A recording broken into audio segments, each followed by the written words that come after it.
好，大家好，今日就同大家做一個甜品，叫做鮮奶燉蛋。好多時候咧，好多人咧就怕去做呢樣嘢嘅嚇，因為咧整得出嚟之後咧，就一係水汪汪咁啊，一係就結撻撻咁啊。咁我咧就唔係咩大廚師啊，最主要就係我中意食呢樣嘢啊，咁啊試得多，失敗得多咁啊，咁慢慢就明咗啦啊。咁今日就同大家揭開個秘密啊，究竟係點樣能夠咧係一次過去成功做咗呢一樣嘢？咁咧嗰個鮮奶燉蛋個形式就係咁樣嘅啊。全部啲原材料咧就包括咗雞蛋啦、奶啦、當然少唔到嘅係水啦，咁同埋糖啊。咁我就同大家講講佢嗰個份量啦。個竅門就喺個份量嗰度啊。咁通常咧每一碗嘅燉蛋咧，佢個份量咧就會包括一隻蛋啊。咁奶又落幾多咧？奶咧我哋就用1.5隻蛋嘅奶啊。至於水分咧，就如果一隻蛋嘅話咧，我就同樣落翻一隻蛋嘅水啊。咁所以咧燉出嚟嗰樣嘢咧，大家可以計簡單嘅數學喎啊。1加1.5加1咧，即係3.5啊。即係話咧，你將來嗰碗嘢咧有3.5呢隻蛋 size 嘅燉蛋喺裏邊啦啊。好啦，喺呢個黃金比率之後咧，跟住落嚟咧就係話究竟要落幾多糖嗱？糖嘅份量咧就係純粹咧，你先頭加出嚟。如果係3.5隻蛋咧，咁你就係要落3.5斤糖啊。咁舉一個例啦，通常我哋做呢啲燉蛋，我哋唔會自己一個人獨食噶嘛，係嘛？咁梗係同我哋嘅 partner 咧兩個一齊食啦。好啦，咁兩個人嘅份量咧就喺熒光幕嗰度所講啦，就係對人2隻蛋、3隻蛋嘅奶同埋2隻蛋嘅水，加埋咧就7隻蛋嘅 size。咁7隻蛋嘅 size 咧當然就係呢個7斤糖啦咁樣。係有人就會問啦，喂蛋係隻隻都唔同大細喎，咁係咪隻蛋嘅蛋殼都留起去咧？咁我就話俾大家知係唔使嘅。個原因咧就係咧，當我哋超級市場買蛋嘅時候啊，基本上咧佢係有寫明咧，呢個係一個700 gram 嘅蛋啦，抑或係600 gram 嘅蛋啊，即係成個700 gram 或者600 gram 啊。咁基本上咧，你同一個批次嘅蛋咧，大家睇下佢個 size 係隻差唔多嘅。啊，咁你只要咧去攞其中一隻嘅蛋殼嚟到去留起嚟做量杯就得㗎啦，啊，好，事不宜遲啦，咁我開始一路做一路同大家咧去講嗰個過程啦。咁我咧就係今次咧我就係預咗4個人食嘅，啊，4碗嘅燉蛋，咁4碗咧好似剛我所講啦，就自然係4隻蛋啦。奶咧係1.5啊嘛，即係話我要用6隻蛋 size 嘅奶嚇，水咧就4隻蛋嘅 size， 咁全部加埋咧就係14，所以一陣間我會落14斤糖嘅啊。咁我先開咗個糖水先，嗱，大家睇睇，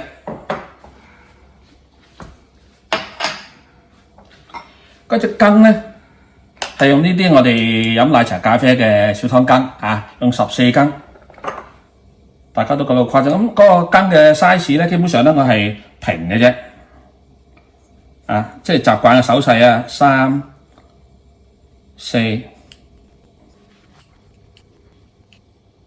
好啦，咁我總共攞14斤糖啊，嗱，糖呢一樣嘢咧有個巧妙喺度嘅，因為咧個人食糖嗰個甜味咧需要唔同嘅啊，先頭3.5咧呢一個比例咧係稍稍咧。係甜多咗啲咁多嘅啊！咁如果有啲咧係想食淡少少嘅燉蛋咧，咁你就唔好愛3.5啦，就係用1:3，即係如果呢一隻蛋咧，你就用係3斤嘅糖，然之後3.5斤嘅糖，用呢個比例啊！咁所以呢個甜同淡咧就自己去 tune 佢啊！咁正路嚟講你第一次去煮咧，你咧就用翻一隻蛋就用3.5斤糖呢個比例嚟到去做。好啦，咁跟住咧就大家知道咧，你要溶啊14斤糖咧嘅砂糖係好難噶嘛，係咪啊？咁所以咧，基本上咧我係預備咗啲熱水嘅啊，呢煲嘅嘢唔係冰水嚟嘅喎，佢其實係熱水嚟嘅。個原因咧，我係幫助呢啲砂糖能夠溶咗。咁點解咧？因為蛋係凍噶嘛，奶又凍噶嘛，啊呢兩樣嘢加埋咧係好難溶到呢啲咁樣嘅糖嘅。我要先做個糖水啦，所以我就係要先預備呢啲嘅熱水啦。好啦，咁我依家咧就先去攞個蛋殼喎，我先打一隻蛋先啦。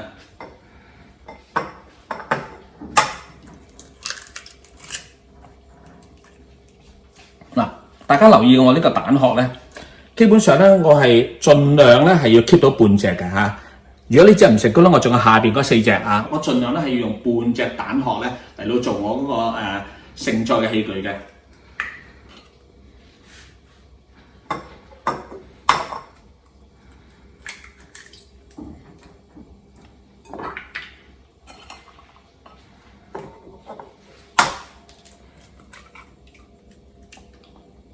嗱，呢個蛋殼幾好啊！即係大家睇到咧，係起碼咧超過半隻蛋殼水啊！咁一陣間我會 keep 住呢一隻。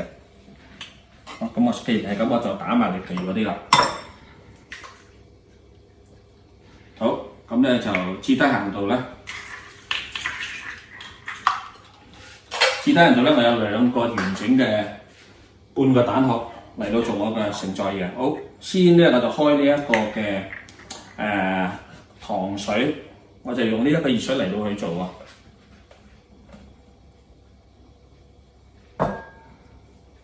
一、二、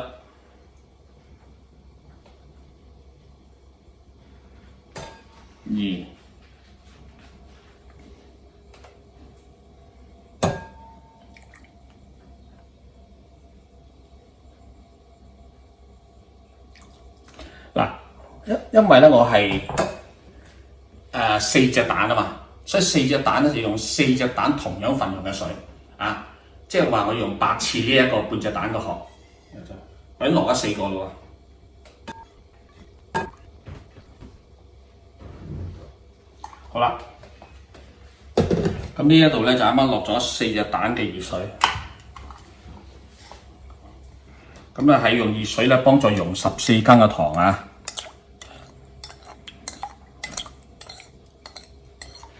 咁都用唔晒㗎啊！跟住咧我就落奶啦，落幾多奶咧？先頭話1隻蛋咧就用1.5隻蛋份量嘅奶啊嘛，所以4隻蛋咧就用6隻蛋份量嘅奶啦。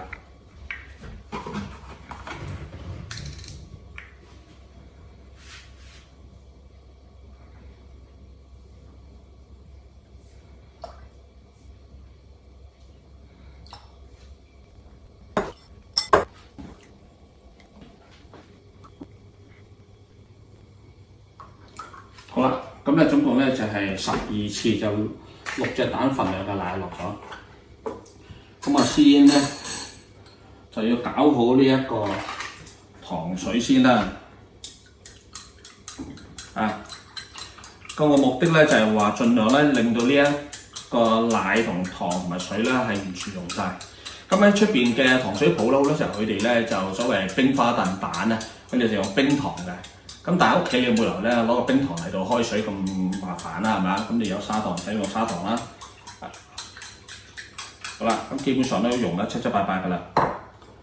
咁咧我就依家開始咧就係攪蛋啦。咁當然有啲人話喂使唔使我打蛋器啊咁樣？咁基本上我哋男人煮嘢都唔會咁煩啦，係咪啊？你見我咧，我唔會用咩磅啊，我唔會用幾多個ml嘅呢個盛載器啊嗰啲添啊。我嘅工具咧就係蛋殼啊同埋嗰個筷子。咁變到你買翻嚟嘅蛋係幾大幾細咧？呢個唔受影響嘅啊，因為我哋係用翻佢嗰個比例咧嚟到去做嘢啫。咁仲有咧啲人咧就喂我會唔會咧就係話喺倒糖啊糖啊呢個奶嘅時候咧，我淨係直接倒埋落嚟去做咧咁樣，咁就唔會嘅。個原因就係因為啲水啊好熱嘅。當我如果將呢一個糖水直情倒落去咁樣攪勻佢嘅時候咧，嗰啲熱水隨時會煮熟嗰個奶啊，煮熟嗰個蛋嘅。咁呢個唔係我哋原意嘅。咁呢樣咧就係先攪勻嗰個蛋啦。好啦，咁自己食咧就簡簡單單啦嚇。我基本上都大家睇下都差唔多啦。好啦，咁我就兩樣嘢咧係加埋溝埋佢一齊。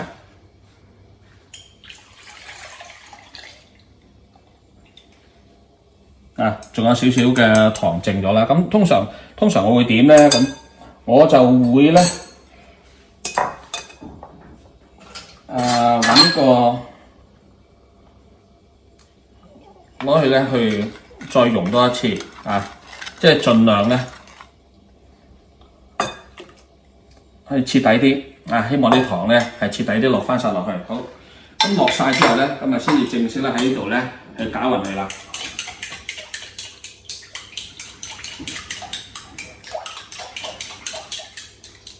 咁基本上咧都係搞一陣得㗎啦。好，咁啊搞掂，搞掂咗咧嗱，睇睇嗱，咁我就4人份量啦，咁所以咧就用呢個嚟到去落。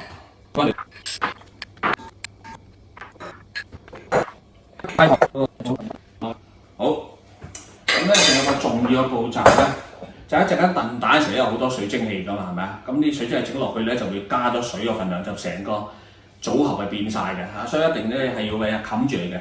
咁用咩冚咧？細個時候咧，阿媽咧就叫我哋咧用嘅碟咁樣冚住佢咁樣啊。咁以往我都係咁嘅，用一個圓鑊啊、平底鑊啊，擺塊碗布喺度啊，啲水皮薄薄咁啊冚住佢嚇。咁到依家大個咗整得多咧，就發覺就唔需要嘅嚇，就用呢啲咁嘅錫紙，就將佢封起上嚟。咁基本上咧，我咧就開一張錫紙咧，我嘅做法咧就係會將佢1分為2，就可以包住2碗，啱啱好嘅，係啦。咁啊封實嗰條邊最緊要咧就係咧要起邊嘅要有切痕嘅，咁令到咧啲水蒸氣走唔到落去，因為咧先頭話1比1啊嘛，水同呢個蛋咁，如果你走咗水蒸氣嗰個份量咪唔係1比1咯，所以咧我會盡量夾硬壓條邊嘅。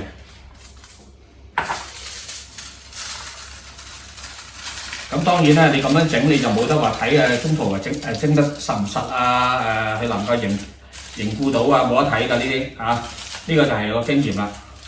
所以一陣間我就講俾大家知咧，究竟要幾多分鐘嚟到做啦。好，壓好條邊。咁時間關係咧，我已經係做起咗2張司藤搣定2張紙㗎啦。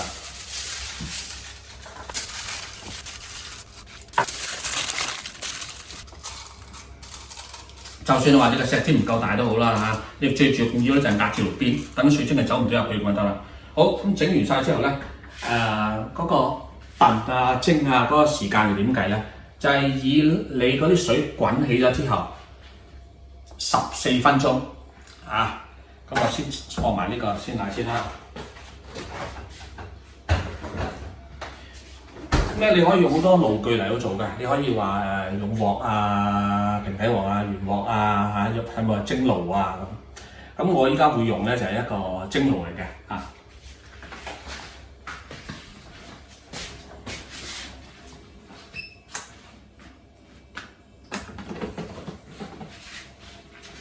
咁呢個就冇乜巧妙嘅啫。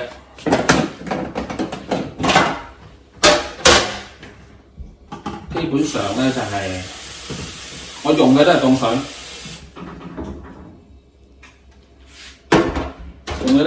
咁咧就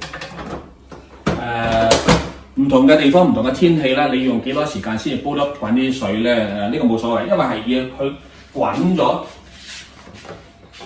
有蒸氣皮薄薄嘅時候開始計14分鐘。咁唔同地區咧你可能咧就係或者話你嗰日係大冬天嘅時候咧，可能你加多半分鐘1分鐘又或者話咧你嘅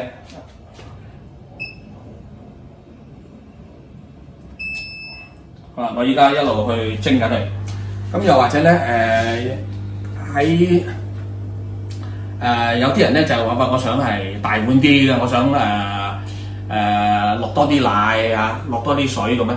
如果你個份量一多咗嘅時候咧，你嗰個時間咧就要略為加翻多啲嘅咁另外咧，我趁呢個時候咧，我就想同大家講講咧，呢個奶同呢個水兩者喺燉蛋裏邊咧起緊啲咩作用咧？其實個奶本身咧係一個凝固劑嚟嘅你如果傾向於奶多啲嘅，舉個例，有人話我唔中意係1.5隻蛋嘅奶我要我用2隻蛋嘅奶水咧我就少半隻得唔得咧？咁樣加埋都係一樣係咪？都係3.5啦。嗱，越多奶咧，越相對上越少水嘅話咧，嗰款嘢煮出嚟咧係會結咗嘅。同樣原理咧就係話有啲人話我唔中意食奶㗎，我係中意係呢個燉蛋嘅啫，完全唔落奶。如果你完全唔落奶，係咪話等於一隻蛋嘅奶就加2.5隻蛋嘅水咧？係完全唔同嘅，因為水係好難凝固嘅。咁樣如果係咁樣嘅話，你嗰個水嗰部分咧就要由2.5咧降到去2㗎啦。咁所以咧蛋同水兩者咧係完全影響嗰個黃金比例嘅。咁大家咧先用呢一樣嘢咧嚟到開始先。然之後你去再調校你嘅味道，調校你嗰個燉出嚟嗰樣嘢咧有幾結有幾稀。咁依家咧就係等啲水滾啦。咁一陣間水滾嘅時候咧，我哋就再睇個情況。一陣再翻嚟。好啦，水滾啦，我放入去啦。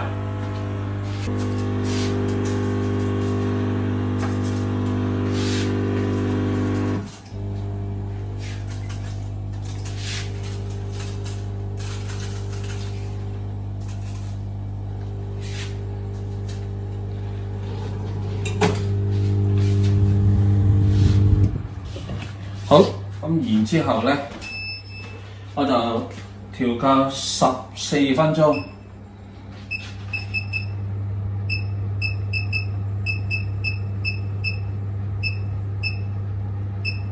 OK， 好，我哋一陣間再翻嚟。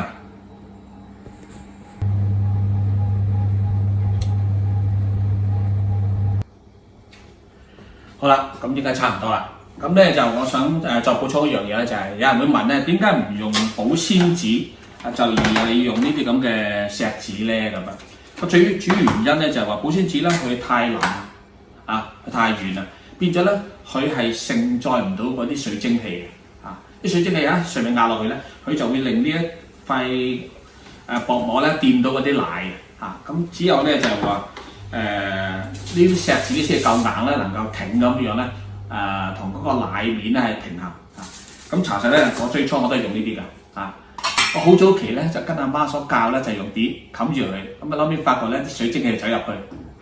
咁到後期啦，我就用保鮮紙。咁發保鮮紙咧，嗰啲水咧又流落喺面上面太重啦。咁你掂嗰啲奶咁又唔好咁咪後尾一路改良咧，就用錫紙。咁希望呢啲咁嘅少少心得咧，能夠幫到大家。咁應該時間都差唔多啦，我哋睇睇個爐去到幾多分鐘？14分鐘啦，接近啦，應該就嚟嘟㗎啦。睇睇。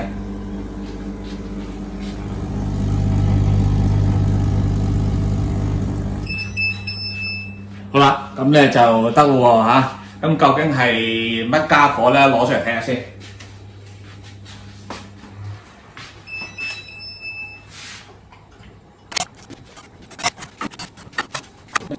熄翻個爐油，自己吹下啦。好啦，咁樣睇睇嗰個製作如何啦。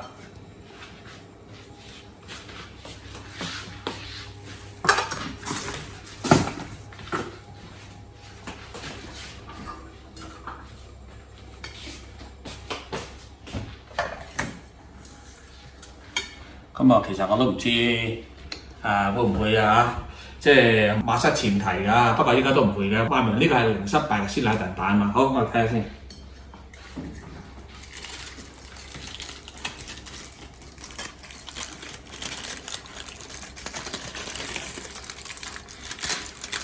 都幾靚。好。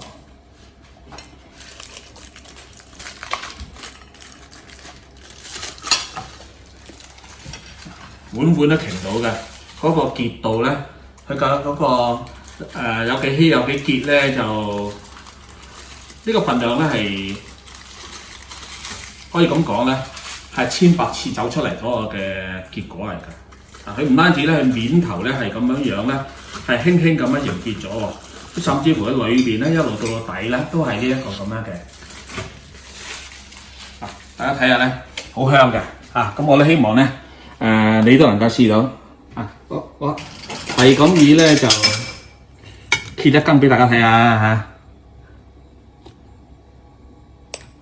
大家睇到啊，裏邊都唔係水汪汪㗎 ，OK 㗎啊。咁咧就今日嘅分享咧就到呢度為止。咁希望咧你都能夠食到一碗美味鮮甜嘅鮮奶燉蛋。Thank you 啊，多謝收睇，拜拜。